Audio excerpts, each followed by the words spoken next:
Hello everyone, welcome to my presentation. Today I'll be talking about the issues facing the foster care system in the United States. The foster care system as it is currently is needing a major revamp. Currently we are a country that are letting our children down. There are more children in foster care than ever before. Many families and children are falling through the cracks, mainly due to not having enough caseworkers to deal with the influx of children coming and going into the system. Reporters Reese Ochsner and Neelam Bora of the Texas Tribune reported that in June of 2021, 450,000 children in Texas spent at least 2 consecutive nights in an unlicensed placement, including hotels, churches, and offices, because no suitable beds were available, according to the state data. Because of the overwhelming cases, CPS are often cutting corners as not keeping up with the regular as well as surprise visits to foster homes or with the children in those homes.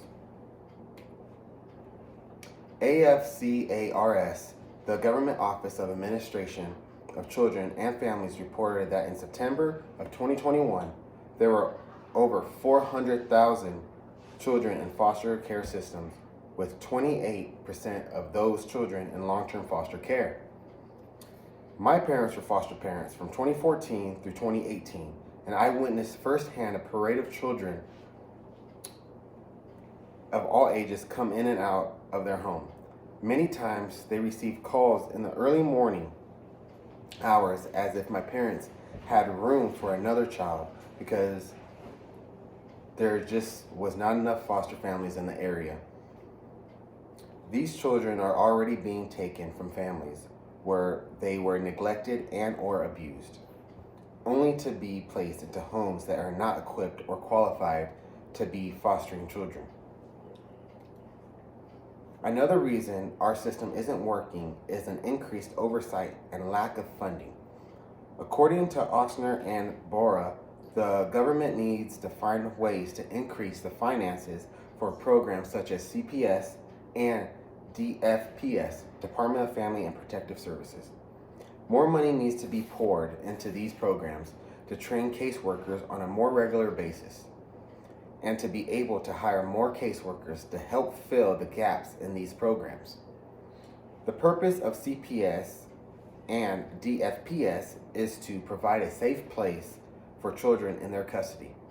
Many of these children are already dealing with trauma of neglect, abuse, and abandonment. So it's important that they are being cared for while the utmost care while in custody. Children in need of protection is an ongoing issue in this country. In 1992, Congressman Major R. Owens stated, "Ignoring or mistaking child sexual abuse is a tantamount to allowing an untreated cancer to grow in our society."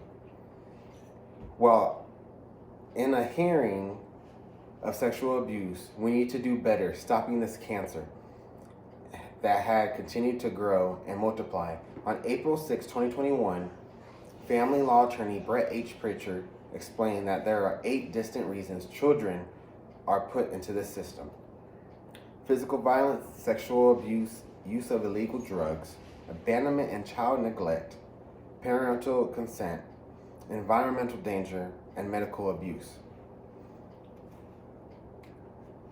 All children have rights, according to the DFPS website. Those rights include the right to a safe home, a home free of neglect and abuse, the basis, food, clothes, and shelter. Our first priority is to do right by these children. First, get them out of the unhealthy environment. Whether possible, place siblings in foster homes together. There needs to be safe places where they can meet with their biological family members in hopes of possible reunification, even though reunification to unite children with their original caregiver is the main goal. The group Fostering Great Ideas reports only about 50% of parents reunify, and of those around 27% return to foster care. after being reunified. After watching my family's foster experience, I believe the main goal should to be place these children in loving, caring homes. Blood is not always thicker than water. The Washington Association of Children explained, when it comes to reunification, answering that question is complicated. But reunification is the most important goal of foster care because it results in the best long-term outcomes for the children and the parents. In conclusion, the children need to come first. They should only be taken when there are no other options.